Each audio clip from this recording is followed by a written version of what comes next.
Outra, o pai tem um precedente, há algo de genético aí, algum fundamento genético nesse perfil psicológico? Bom, todas as questões mentais são questões altamente complexas e a gente tem um risco de buscar explicações simples para as questões que são as mais difíceis da vida humana. Por exemplo, por que a gente sofre, por que a gente desespera, em que momento a gente consegue se realizar. Então, esse é o primeiro cuidado. Que haja fatores biológicos no pânico, existe como em todas as coisas na vida. Então, o fato de você ter, né, o seu pai com uma doença grave, né, evidente que pode indicar presença de fatores biológicos predisponentes. Não existe o gene do pânico, existem um conjunto de genes aos quais se atribui uma maior disposição. Quando esses genes estão presentes, se vê que o sujeito está mais predisposto a reagir com pânico. Mas isso é diferente de dizer que o nível biológico explica o conjunto do padecimento de quem está com pânico. Isso é importante falar para retomar a questão do remédio. Uhum. Quando eles conseguem ter ou um medicamento, algum tipo de psicoterapia que haja diretamente no sintoma, isso dá um grande aplacamento no mal-estar da pessoa. A questão é o que vem depois. Quando eu comecei a trabalhar com isso, logo que eu comecei minha residência médica, em 84, na Unicamp. A gente dava um medicamento e um mês não tinha mais crise. Sensações de derrota. Em 2 meses, começava a sair de casa. Eu pensei, nossa, é Jesus dizendo, levanta-te e anda. Né? Porque o impacto da medicação é muito forte. Libertador, né? É libertador. Porém, né, o que acontecia é quando a gente acompanhava essas pessoas há mais tempo, 6 meses, 1 ano e 2 anos, em que muitas vezes a pessoa já não tinha mais crise. Algumas já nem tomavam mais medicamento. Aí começava a aparecer uma outra coisa. Muitos diziam assim, né? Doutor, eu não tenho mais crise, mas eu não consigo sair de casa sem ter o remédio num bolso e o seu telefone no outro. Medo de ter medo. É um medo de ter medo. Eu falo na peça sobre isso. O medo de ter medo é terrível. Então, aos poucos vai ficando cada vez mais claro que o controle dos sintomas é muito importante, porque senão o sujeito não tem sequer um outro assunto para conversar na vida.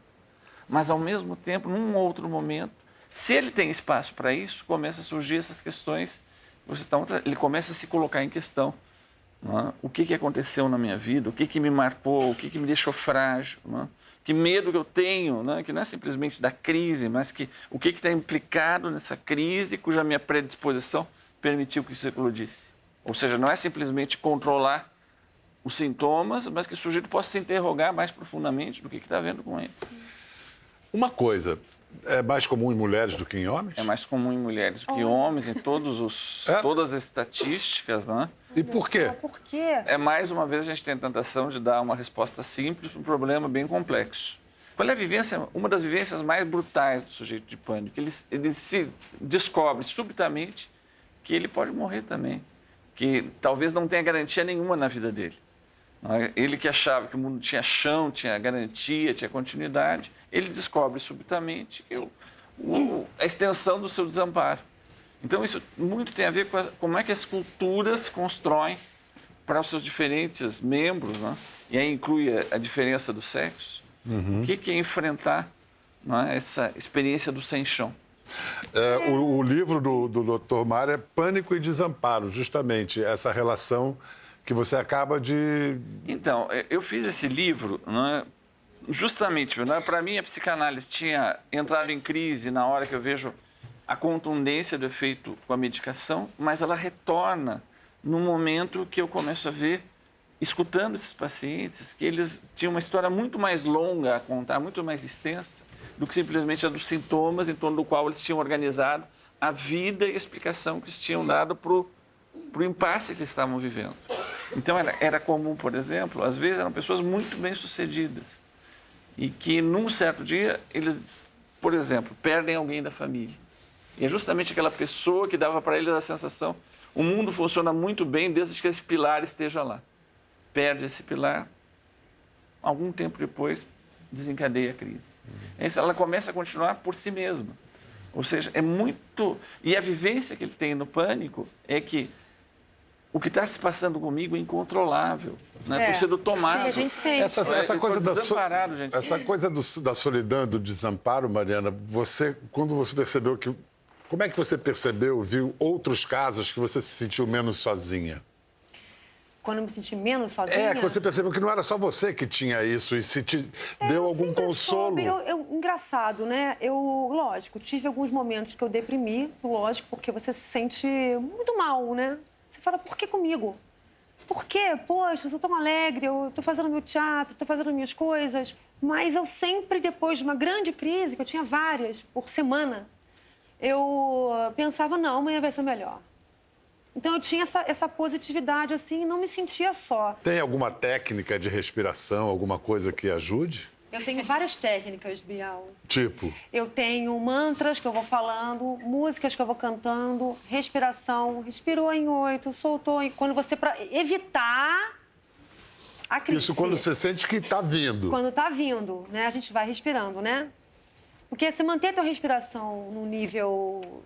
correto, você não vai hiperventilar. Você não vai hiperventilar. Hiperventilou, aí é. espera passar, dá passagem para o pânico. Quando a pessoa começa a ter essas crises que começam a se repetir, ela começa a ficar muito atenta ao próprio corpo. Exatamente. Né? Exatamente. E aí, quando ela identifica qualquer indício que ela possa estar começando a ter algum tipo de aceleração, ela começa a ficar ansiosa com aquilo. Com medo daquilo. Começa a ficar com medo daquilo, começa a hiperventilar.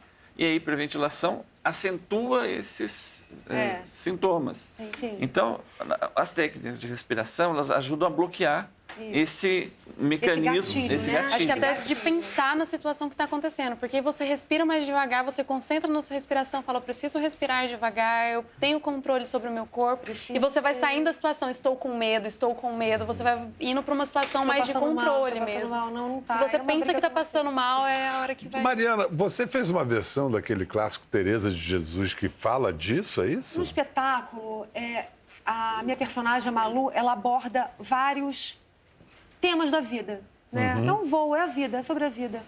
Então, essa necessidade que a gente tem de ser amado, de ser querido, uma grande vaidade nossa, né? Ah, eu vou ser amada, muito amada, eu preciso ser querida por todos. Isso a gente vai percebendo que a gente não precisa ser amado por todo mundo. Né? Então, a personagem, ela, como na minha vida também, né? Eu já passei por várias coisas amorosas e ela fala sobre amor, fala muito sobre amor, ela já passou por vários... foi deixada várias vezes e teve que se reconstruir. Então, a gente trabalha com cantigas de roda, todas as músicas da peça são cantigas de roda que são adaptadas. Como tudo vem que eu acredito que as coisas venham da infância, as músicas da peça são cantigas de roda. Então mostra pra gente, por favor. Canta pra gente aí. Tá.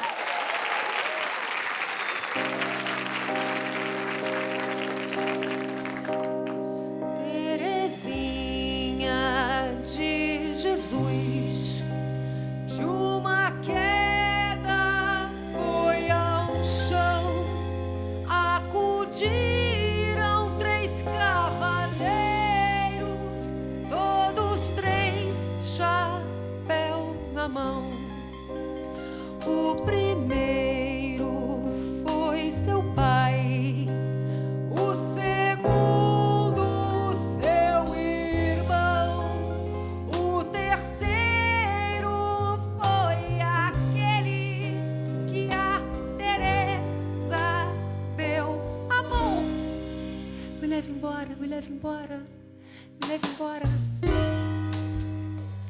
O quarto não ligou, o quinto me traiu e o sexto foi na padoca comprar cigarros e fugiu. O sétimo tá de casamento marcado com o terapeuta. O oitavo foi pra ela e me avisou pro WhatsApp.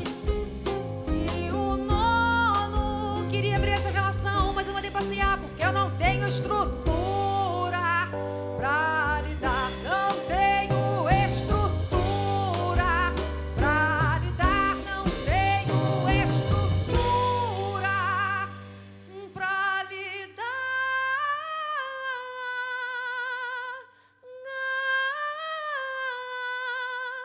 Não sei sair lá do fundo do mar. Não sei sair lá do fundo.